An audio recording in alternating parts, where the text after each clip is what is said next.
it's your girl Jamaica here, and I am back again with another video. In today's video will be the introduction to my new Faith Friday series, 10-minute Bible study with D, a Faith Friday subcategory or a sub theme with my Faith Friday series.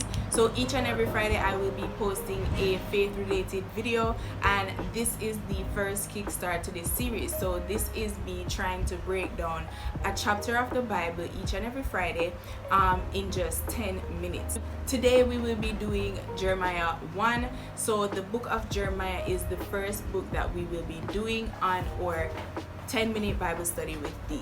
I have the Life Application Study Bible in the NIV version, and the purpose of this book is to urge God's people to turn from their sins and back to God. So basically telling us people to repent and for us to turn to God. What I will be doing for you guys is I will give you all the key verses of the first book of Jeremiah. So each book that we read, or each chapter that we read, I will give you guys the key verses that stood out to me the most and basically share my understanding of that verse. To give a summary of what Jeremiah 1 is saying is that Jeremiah was a prophet called by God at a very young age. He lived in an era where the kingdom of Israel was split into two rivalries, northern and southern kingdom, and he was appointed by God to speak the word of God, to prophesy to people in Jerusalem. He thought that he wasn't old enough for him to be the one to be prophesied into people, because people would, basically clone him. So God tried to show Jeremiah that he must do as he commands, and he should not be afraid of the things of the enemy, because he will be right there with him. So that is the summary of Jeremiah 1. The first key verse that I wanted you guys to look at is Jeremiah 1 verse 5, which says, "Before I formed you in the womb, I knew you, and before you were born, I set you apart. I appointed you as a prophet to the nations." So Jeremiah 1 verse 5 is saying that God knows us just as he knew Jeremiah. So before we were even born or even planned to be conceived by our parents, God already planned for us to be conceived. So he is forever with us. He was always there from the beginning, right? So he has a purpose for each and every one of our lives, and he is always there to love us. So if you feel lost and you don't know where else to go, just like me, where I was lost in this world, I was called by God at a young age and I ran away from him. He was always there. He put a purpose on my life, and I had to turn to him because he knew me, because I was already called by him. So yeah, God is saying in verse 5 that he is here for us. He knew us, and he appointed the purpose over our life from before we were even conceived. So if you feel like you don't know what you're doing right now, God is telling you that you do have a purpose in your life, sis. Don't let the world let you think that you're not good enough. Next key verses are verse 6 through to 8, and verse 6 through to 8 says, "Alas, sovereign Lord, I said, I do not know how to speak. I am too young. But the Lord said to me, do not say I am too young. You must go to everyone I send you to and say whatever I command you. Do not be afraid of them, for I am with you and will rescue you, declares the Lord." So basically God is saying that whatever it is, we should not be afraid to do that purpose. We should not think about others when we are doing the purpose of God, because he will be there to guide us in everything that we do. So don't give him any excuse when he put a purpose over your life. Don't give him no excuse, but you're too young, or you're too old, or this or whatever. If God shows you that this is your purpose, don't give him any excuses, because he is there to guide you. He wouldn't put the purpose over your life if he never thinks he could do it. So don't make any excuses when you have that purpose over your life. So anything that might be out there that the enemy might plan, God is there to protect us. God is there to guide us through all the ridicule that we may face with the things, or the adversities that we might face with our purpose, because there will be problems, you know, but he's saying that don't be afraid, he is there with you. So the next key verses that I want you guys to look at is verse 13 verse through to 16, and it says, the word of the Lord came to me again. What do you see? I see a pot that is boiling. I answered, it is tilting towards us from the north.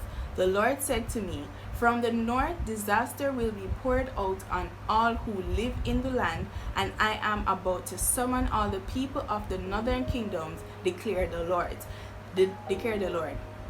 Their kings will come and set up their thrones in the entrance of the gates of Jerusalem. They will come against all her surrounding walls and against all the towns of Judah. I will pronounce my judgment on my people because of their wickedness, in forsaking me, in burning incense to other gods, and in worshiping what their hands have made. So guys, I want you guys to underline verse 16, because verse 16 is basically saying to us that, you see, God will pronounce the judgment upon us. Verse 13 is saying that a pot of boiling water, guys, a pot of boiling water is tilting over on the land. So guys, the judgment of God will be like boiling water, scalding our skin, guys. Okay, when he pour over that judgment in us, guys, and summon us people who are doing wickedness in this world, it will be scalding, guys.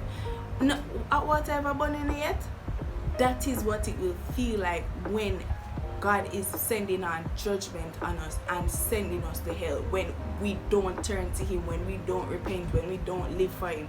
That is what it will be like, because right now in the world, people are worshiping the things that were made by man. People are worship them phone, people are worship Instagram, people are worship money and their possessions, and God is saying that these things are of the wickedness. These are wicked things. So we shouldn't be doing these things as humans. We should be glorifying God and not glorifying other gods and the things that were made by man. That don't make no sense. Burning incense, as I said before, guys, burning incense and sage and stuff like that are glorifying other gods. They are not glorifying God himself. That's not glorifying Yahweh, that is glorifying other gods. So you boy, yeah, burn sage for protect energy and get rid of energy. That not real people. God not in them something there about burning incense for other gods. No, those are wickedness, guys. Those are wicked ways. So that is what verse 13 to 16 is saying to me. The last verses that I want you guys to look on is verse 17 through to 19, right?